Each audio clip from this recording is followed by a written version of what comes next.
Hey guys, it's Dani. Welcome to another Q&A session.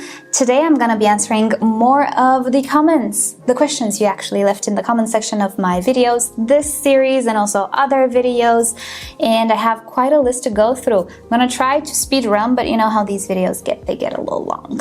I'm actually considering, if I didn't start already, I'm considering to do live streams as well in addition to these videos, in which we will take like a subject and debate it. That'd be fun, right? So we'll see if I already did it. I don't know, I'm pre-recording stuff. But rest assured, yeah, live streaming is in the works or is in the plans. Anyway, for today though, let's answer some questions. And before we go ahead and do that, as always, this episode together with this entire series is sponsored by repotme.com, who offers you everything you could possibly need to properly take care of your orchid, from pots to potting mixes, fertilizers, accessories, and everything in between. And not only for orchids, but also for other houseplants as well, such as cacti and succulents. So I'll link you to their website down below in the description and in the pinned comment. Feel free to check them out at any time, and I'll also share with you the products that I personally really like and I have been using for a lot of years. Check them out. Well, that's it. Let's start, shall we? Right. We have a bit of a novel here to read. So the resume of the comment is, my viewer has a crazy idea. Is it okay to put orchids in the fridge overnight to give them that cool down to initiate flower spikes?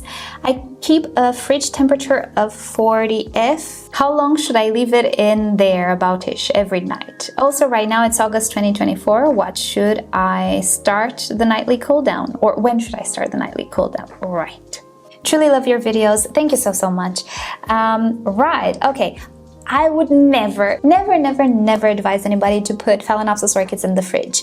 This cool down, I have been struggling to find a different word for it because I don't know. People think it's like a really good cool down. It's a very mild cool down. I would go as low as maximum 17-18 degrees Celsius. That is, let me do the Fahrenheit, 64. I would definitely not put any Phalaenopsis orchid anywhere under 64 degrees Fahrenheit.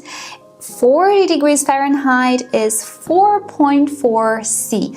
No, do not put them in the fridge. It's too low, it's too low. The cool down just needs to be mild. You know what? Some hybrids can actually produce flower spikes in 20 degrees Celsius as well. What is that? 68. So it really depends on the hybrid. Whenever I do my tutorials, I put the lowest temperature because some hybrids take a lower temperature to produce flower spikes. And I want my tutorials to be good for everybody, you know? But some orchids can even start to initiate flower spikes in, you know, a little bit higher temperature than that. So no need for refrigerating. Just if your area receives a cooler temperature in autumn, put them into a window or maybe even outside, let them get the cool down. When should you start it? Whenever it starts outside.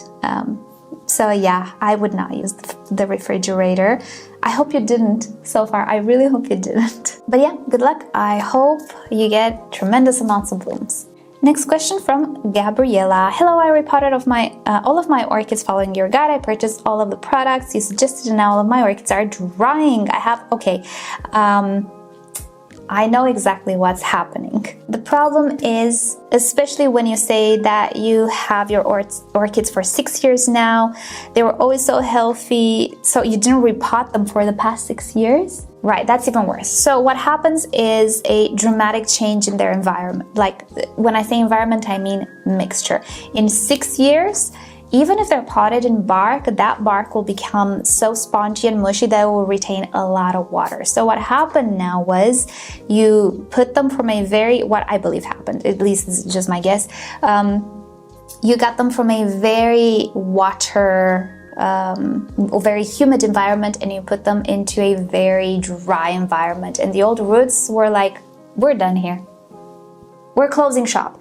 It happens a lot. I do think I have a video for beginners on that, why we lose roots after repotting, and it typically has to do with roots being unable to adapt to the new environment. and many of them do die off. And it happens a lot, especially when you switch from one type of medium to another, like sphagnum moss to bark. Sphagnum moss already retains a lot of water. You move them to bark and you maintain the same watering regime, the roots will not adapt to the old roots. New roots will adapt as they grow, but the old roots will not. Same with very, very old bark or coconut husk or whatever it was.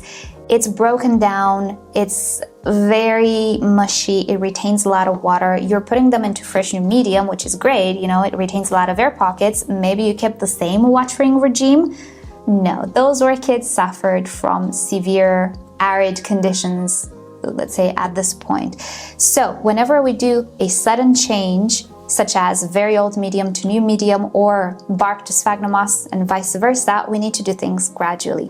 I think I did talk about it in that video.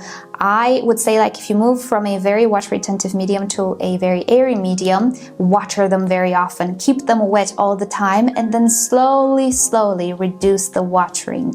There is a chance some of the older roots will adapt, but what's happening is they create side shoots, and those side shoots adapt, and they keep alive the older roots as well somehow. It kind of works out that way. Sometimes you have sections that die off, but the string inside remains alive. So you have sections that are good and sections that are not good, and you might have seen that with some orchids. So whenever we do sudden changes, things will happen. It is how it is. And do not let orchids sit in the same medium for 6-7 years, because if that's what you did, because yeah, it will happen. And also when you switch from very different media in between, you will have some of these issues, and you have to take care that you maintain the same amount of watering. Same thing can happen if you move from bark, very airy medium, to sphagnum moss, which is already less airy and more water retentive. Same thing can happen. You can suffocate them. They're not adapted to that. They're staying wet for longer. It doesn't happen as often, I would say, as the other way around, but pretty much the roots of your orchid desiccated because they're not adapted to that amount of air. So they should have been watered more frequently. They shouldn't have been let dry pretty much until they adapted. It's a gradual adaptation. So what you can do now is just try to promote roots, and obviously remove all of the old roots that are dead. They're not good anymore. And I would do what I do in that another video about rootless orchids. I'll put it to you down, I'll share it with you down below. Either let them in the medium and wait for it, keep them as hydrated as you can, either put them into a little bit of sphagnum moss and just maintain the area where the roots should be, maintain it moist. If you still have some roots on your orchids, maintain those roots wet. Because yeah, they're just not adapted to that much air. And I hope it works out, but just so you know, everybody, when you're switching medium or you're switching from very, very old medium to new medium that is very airy, you'll have issues. The way to like make them less of an issue is to make sure your roots transition gradually. Alrighty, next question. Hi Danny, my phal leaves are getting black pits on the undersides. What might be the cause? Well, two things that I can think of. One, pests, and I look for spider mites or thrips. Or two, you have sap, those sap droplets. Now, those sap droplets can be produced naturally by the orchid, or it can be a sign of pests yet again. So again, check for pests. But those, they're not water, sugary drops. Sometimes if they sit too long on a leaf, they can create some fungal patches. Naturally, they will be washed by rain, right? But in our home, due to the lack of ventilation, it's very risky to spray plants and leave them wet. So those droplets accumulate sometimes to such an extent that they can create some fungal patches. If the orchid seems okay and they're not big patches, everything is okay, don't worry. If you see those little sugar drops, maybe get them with a wet towel. But I would also check for pests, just in case. Pest signs can look like that sometimes. Lucky Cat is saying, Danny, help, bought a small Phalaenopsis and it had some root rot. I cleaned it up, but I did it wrong. I cut off the rot until I got to the healthy green part. Okay, so like when we cut leaves. Now it's rotting again. I put it in fresh medium and kept moist, not wet. How do I give it what it needs to reestablish itself without rotting? Well, if nothing bad happened yet, because I'm not sure if anything bad happened, you don't need to do anything. If the roots keep rotting, cut before, like cut into the already like dried tissue, not the green tissue. I don't think, or I hope, nothing bad will happen. Generally speaking, just so everybody knows, when we cut dead roots, we cut into the dead part, not the green part. We do cuts in green healthy tissue when we have an infection, like on the leaf. Roots, because they're in contact with water so much, we don't want to open up, the portal for pathogens to come in. So we cut into the dry portion. Leaves, we cut into the green portion. When we have an infection, we need to cut healthy tissue, because if we leave affected tissue, the infection will continue to spread. But with roots, we don't do that. However, if you cut into healthy green part, it's fine. Like, just let it be. Don't do it again. Let it be. It will establish itself normally without... I'm hoping it didn't rot. I'm hoping you're lucky. Typically, you're going to be lucky. Don't keep it soggy for way too long. That's all I'm saying. Give it, keep it a little bit more dry without desiccating the orchid. Don't let it dry for 5 days. But let it dry out in between so that it produces a little callus where you cut on the root and it seals itself. Pretty much that's what we want. And I think you should be absolutely fine. Next question from Robin Bia. Hi Danny, love your Q&A series, very helpful. I'm curious, why do you do the layer cake technique? Layer cake? That's a nice name. I might take it upon myself. So the layering technique when you repot bark moss. Is there a benefit to doing that versus just mixing it all together? Thank you so much. Well, there is a benefit. I can control it much better. So the idea is, why do I layer, or why do I use a mixture? Because I want to balance the quantity of air with the quantity of moisture in my pots. It better benefits my environment if I have both bark and moss for most of my orchids. The problem is, if I have my moss here and my bark there, it's not gonna work the way that I intended. I want the moss layer to be on the lower layer so that it absorbs whatever water falls in the dish. Bark will never absorb anything unless it's very broken down, which is not good. So I put the moss down first in the layer because I wanted to absorb, then the bark because aeration, then moss because I wanted to connect with the other layer below so that it pulls from that moisture and distributes it evenly, and then bark and then moss, and I finish off with bark because I want to shade the moss. Moss staying so wet, it is very prone to cyanobacteria in my environment, and it's not fun. It really damages roots.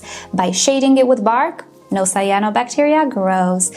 So that's why I do the sandwich. It keeps everything very balanced between air and moisture, and I control it so much rather than just mixing it together and throwing it in the pot, because I have these issues. I have the cyanobacteria issue, so the last layer always needs to be bark. Bark doesn't retain water, it stays dry, so cyanobacteria cannot grow on it because it's dry. And on the bottom, I need that moss to pick up everything that goes into the dish and distributes it evenly. When it's dry, moss doesn't absorb. It needs a little bit of time to start to absorb. And of course, bark doesn't absorb when you run that water through it because it's not absorbent. Everything goes at the bottom. Well, I need something to pick it up and then distribute it evenly. The layers of moss are connected as well. I know it's very nitpicky, but that's the reason for it, and it actually really works. So that's why I layer it. If you don't have some of the issues that I have, there's no need to layer them. But I developed this layer cake in time just to take care of my issues pretty much, and it works. Last is saying, love your videos, but I have a question. My Phalaenopsis bought 7 months ago is healthy, looking good leaves and roots. However, it grew a leaf and stopped growing halfway. Another leaf came in and stopped growing right away. It's still summer. I thought it should be growing. 3 thin roots stopped growing too. No more growing root tips. I've provided fertilizer, warm temperatures, water, 2 hours direct light in the morning. Is that enough? Is one question. My final question is, why would a healthy orchid stop growing? That is actually a very good question. Did it get set back? Maybe. I'm thinking initially when you said that the leaf stopped growing, I was thinking, oh, maybe it's going into flower spike season. You're saying it's still summer. How warm is your summer? Because my summer, I'm sure it's not like your summer. So maybe if you have a cooler end of the summer, it might start to get triggered to produce flower spikes, and maybe that's why it stopped growing vegetatively, which they can absolutely do. That I thought maybe it has something to do with some plant hormones that some nurseries might use. But then I thought maybe in 7 months, you know, it shouldn't be an issue, it shouldn't linger in the plant still. I'm thinking if also the new roots stopped growing, maybe it is a hydration issue. Maybe you have an issue with the roots. Can you check the roots? Can you see if everything is okay? You might actually have an issue with the roots and the orchid simply doesn't get enough hydration. So it doesn't have enough energy anymore to grow. That would be my guess. Other than that, you know, just the temperature thing. Maybe it got a little bit cool and is thinking, sure, maybe I should start a flower spike. I'm hoping that's the case, because definitely they can stop growing midway, the leaves. But yeah, I'm not entirely sure. Check these things that I said. Next question. My Phalaenopsis orchid seems to be thriving, so much so that I have needed to keep repotting to a larger pot quite often. There are 10 leaves and she blooms. How big can this one get? Well, depending on Phalaenopsis, some of them can get ginormous. Let me show you one of them. Okay, this is my very first ever Phalaenopsis. It's a keiki of her. It's not the very first one. It was very tiny. It grew like in a year and a half, like this. This one is a pretty large Phalaenopsis, and it will continue to get larger and larger as it grows. It still has blooms even after the summer, and they look bad because they've been through the move. How big can they get? I mean, look at this pot. Pretty big. Obviously, you will not end up with the Phalaenopsis like in a barrel. Although if you give them a barrel, they can grow on it. There will be a point where they will stop, but if it is a typical flower shop Phalaenopsis, that is the big kind, it will get big. How big? Big. This is a 30 centimeter white pot. So yeah, mind you, Phalaenopsis orchids don't mind being a little crammed in their pot, so, you know, don't go overboard with the repotting. But yes, they can get quite large, especially these standard Phalaenopsis. At this point, they're a little big to be called standard. As they age, they do get quite big. Next up, hi Danny, I have a question. My mom has Dendrobioum Purple Happiness, which lost all of its root system due to root rot. We managed to divide it and save the most of it, but I have some sections which have good roots, but not a single leaf. Will they produce new leaves during the time it is, or is there any way to save them? Thank you so much for your videos. They help me a lot. Right. So, Dendrobioum Phalaenopsis types. I have one. I actually have two, but we're gonna get the tiny guy. So these guys are called quote-unquote evergreen dendrobiums. Are they really evergreen? Not really. Not so much. Sometimes after a few years they will lose these leaves, and that's fine. The orchid can be absolutely okay. They can lose even like the previous cane's leaves and they will still be fine. Is it normal? Not really, but eventually they do lose their leaves. They don't stay forever like this.